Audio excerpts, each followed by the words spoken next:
April 7, 1996, Singer Cup final between Sri Lanka and Pakistan. Sri Lanka was batting in the second innings. In just the first 31 balls, 70 runs had already been added to the scoreboard. Here, the first wicket fell. Romesh Kaluvitarana got out. He scored 0 runs. Yes, you heard that right. At the team score of 70, one of the opening batsmen was out for a duck. Except 4 extra runs, all the other runs were made by the other batsman. And that batsman was Sanath Jayasuriya. Before 1996, the role of an opener was clear. Play it safe, protect your wicket and ease into the game. But Jayasuriya had a different script. He came out with one mission: to dismantle the opposition from ball 1. His aggressive batting during the field restrictions transformed how openers played, as he attacked bowlers from the very start of the innings. Jayasuriya alongside Romesh Kaluvitarana Famously used the 1996 World Cup as a platform to showcase this strategy, smashing boundaries and maximizing the gaps in the field during the first 15 overs. Just before the 1996 World Cup, Romesh Kaluvitarana was chosen as Jayasuriya's opening partner, and together they took the tournament by storm. How ruthless were they against the bowlers? Just look at this group stage match against India as a perfect example. On 2nd March 1996, India played its 4th match of the World Cup against Sri Lanka. Historically, India had a better record against Sri Lanka, so expectations of an Indian win were high. Sachin Tendulkar was in great form and India was playing at home with a supportive crowd. Everything seemed to be in India's favour. India started well, with Sachin maintaining the run rate. He scored a brilliant 137 hitting 5 sixes, which was a big deal back then. When Sri Lanka began their chase, Indian fans were relaxed, expecting a familiar collapse. But from the first over, things took a turn for Team India. Manoj Prabhakar conceded 11 runs in his opening over, an unusual start for him, and Srinath followed with 9 runs in the next. However, it was the third over that changed everything. Jayasuriya hammered Prabhakar for 6, 4, 4, 4 and again 4, sealing Prabhakar's fate. Oh, that's gone miles, way over the top. Will it go for 6? I don't believe it. It's got that one over. Oh, this is unbelievable. That's 6. Over he goes again. What a shot. One bounce and into the fence. And that's 4-2. Just outside off stump, a beautifully played cut shot. And that's 4-2. That's well played. That's an attempted Yorker. It was a good delivery. Managed to get it away for 4. Don't get the press, Sonny. While India managed 47 runs in the first 15 overs, Sri Lanka reached the same target in just 3 overs. Indian fans were left in shock, silenced by the sheer dominance of Jayasuriya's innings. Jayasuriya's explosive start redefined how teams approached the first 15 overs. This wasn't just a remarkable display of batting, it was a revolution that laid the foundation for the aggressive openers we see in the modern cricket. It's having belief and trust in your own ability. You've got to have that to allow yourself to be aggressive and to take on an opponent. Batting at the top when the field's up, we all want to get off to quick starts. Best player I played with, I'd have to say Adam Gilchrist. Gilly was, wow, with a capital W. It wasn't just the number of runs he got, but also the manner in which... Now terrified because they knew that he was just unstoppable. Generation of cricketers. I mean, Adam Gilchrist's another one. I think he's one of those players that's been ahead of his time in so much as... Adam Gilchrist wasn't just a wicket-keeper's batsman. He was a game-changing phenomenon who redefined not one, but 2 roles. Before Gilchrist, Wicket-keeper batsmen were typically selected for their wicket-keeping skills first, with batting being secondary. They usually batted cautiously at number 6 or 7, stabilizing the innings when needed. But Adam Gilchrist changed everything.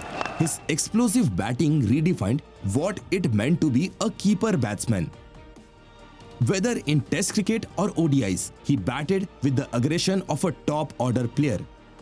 In Test matches, coming in at number 7, He launched fierce counterattacks. instead of playing conservatively. His fearless stroke play could change the course of a game in a single session. One of his most iconic innings came during the 2007 Ashes series, where he smashed a 57-ball century, the second fastest in Test history at that time. Oh, he's hit that. That's gone all the way too. Oh, there it goes again. Same direction. There he goes. Oh, that's one. There goes Gilchrist for 6. Let's go. In ODIs, Gilchrist was equally devastating. Opening the batting alongside Matthew Hayden, he formed one of the most fearsome opening partnerships in cricket history. Remarkably, throughout his entire international Test career, from his debut to his final game, Gilchrist was never dropped or rested. He played 96 consecutive Test matches, an incredible feat of endurance and consistency.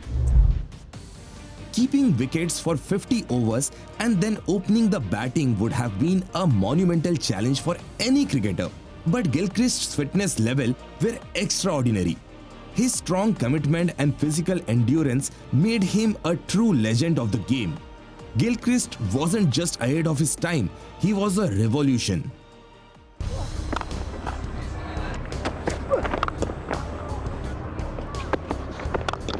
What a shot that is! Again. This is it. 100 for Virender Sehwag. That is a wonderful innings on Test debut. On November 3, 2001, Virender Sehwag made his Test debut with a stunning century, announcing himself in style. Test cricket became a lot more thrilling with his arrival, as he changed the mindset of the cricket world regarding opening in Test matches. He wasn't concerned with the traditional approach, the match situation, or what the purists thought. For Sehwag, every ball was an opportunity to score. In an era where most batsmen eased into an innings, Sehwag's mindset was different. He didn't care if he was on 99 or 0, he would surely smash the ball. And he did just that, revolutionizing how Test cricket was played. Technically, he wasn't the most orthodox player. His footwork wasn't textbook, but his impeccable timing and ability to dominate bowlers from the first ball made him one of the most dangerous players in cricket. On his day, he could dismantle an entire opposition single-handedly. Sehwag's legacy is undeniable. 2 triple centuries, 6 double hundreds, and a 219 in an ODI. In today's cricket, players like A.B. de Villiers, Josh Butler, and Glenn Maxwell are celebrated for revolutionizing batting with their bold and innovative strokes. Shots like the scoop, ramp, and paddle have become essential weapons in T20 cricket. But Long before these modern-day stars rose to fame, there was a lesser-known Zimbabwean cricketer who first introduced the world to these audacious shots, Douglas Marillier. Marillier, known for his fearless mindset, crafted what is now famously called the paddle scoop, a daring move where he would scoop fast deliveries over the wicketkeeper's head. In an era dominated by orthodox textbook batting techniques, such a shot was nothing short of revolutionary. His most famous moment came in an ODI against India in 2002, when he single-handedly took Zimbabwe to a victory with his innovative scoop shots against bowlers like Zahir Khan. How about that for a bit of improvisation? I tell you what, this is the first time I've seen a sweep played on the offside.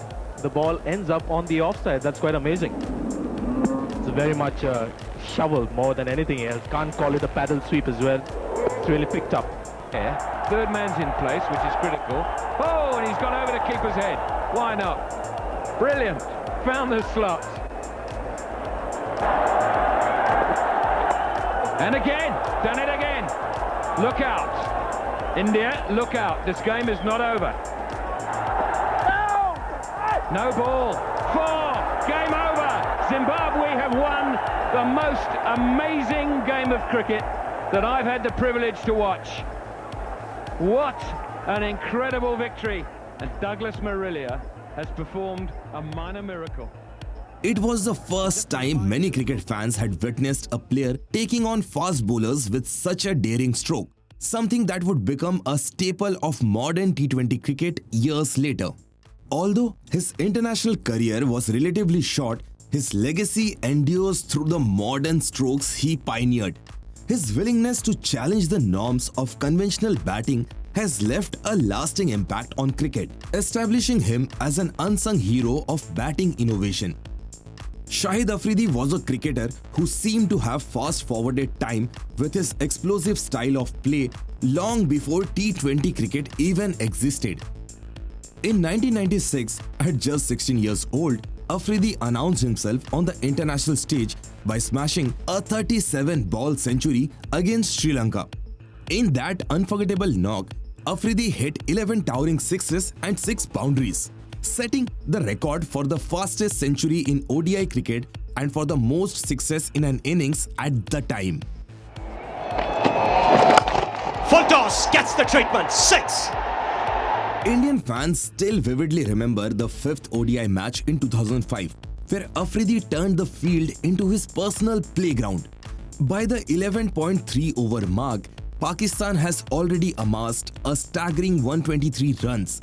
Then, in the 15th over, Afridi completed his century of just 45 balls, with Pakistan's score standing at 131. It was an explosive display of power that left spectators in awe. And throughout his career, he consistently delivered jaw-dropping performances. 2 of the 10 fastest ODI centuries came from his bat. But Afridi wasn't just a destructive batsman.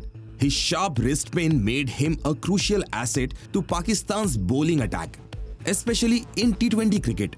His all-round brilliance earned him the Player of the Tournament award in the 2007 T20 World Cup.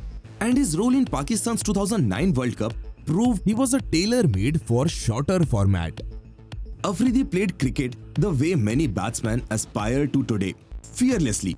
With unmatched power and aggression, he was a T20 legend before the format even existed. Lance Klusener truly revolutionized the art of power hitting in the back end of ODI innings, showcasing a style that was far ahead of his time, long before MS Dhoni, Kieron Pollard emerged as a finisher. Known for his explosive batting and powerful bowling, Klusener was a formidable force, particularly during the 1999 World Cup, where he single-handedly carried South Africa through crucial moments. His ability to strike the ball with immense power made him a nightmare for bowlers, often turning the tide of a match when hope seems lost. Unlike any batsman before him, Klusener meticulously crafted his approach to the death overs, transforming how the game was played. Klusener's ability to perform under immense pressure was one of his greatest strengths. He thrived in high-stakes moments, often coming in when South Africa was in challenging situations. However, his legacy is often overshadowed by the infamous run-out in the 1999 semi-final against Australia. Despite being the top performer of the tournament with 281 runs at an astonishing average of 140.50 and 17 wickets, he is mostly remembered for the single moment. But Klusener's ability to turn games around from hopeless situations, his powerful strikes, and his confidence made him a true cricketing maverick. Long before the era of modern power hitters, there was one man who defined destruction at the crease: Sir Viv Richards. Imagine a player facing 90 to 100 miles per hour deliveries without a helmet, not just surviving but thriving, all while exuding a swagger that changed the game forever. Viv Richards didn't just dominate bowlers, He crushed their spirits. His fearless, aggressive style made him the most feared batsman of his time. Back when boundaries were bigger, pitches were unpredictable, and bats were nowhere near as powerful as they are today, Richards stood tall, effortlessly smashing towering sixes, facing the world's deadliest fast bowlers bareheaded. His standout year came in 1976, when he set the cricketing world ablaze by scoring 1,710 test runs in a single calendar year, a record that stood for 30 years until Mohammad Yusuf broke it in 2006 with 1,788 runs. In 1985, Richards also made history by scoring the world's fastest test century, reaching the milestone in just 56 balls. This remarkable feat remained unmatched for 30 years, until Misbah-ul-Haq equalled it against Australia. Ultimately, in 2016, Brendan McCullum shattered the record by scoring a century of just 54 balls. With his larger-than-life personality and unmatched talent, he inspired a generation of players to embrace their own unique styles. Viv Richards didn't just influence the game, he changed its very DNA. His legacy remains as powerful as ever, reminding us that true greatness lies not just in statistics, but in the unforgettable mark one leaves on the sport.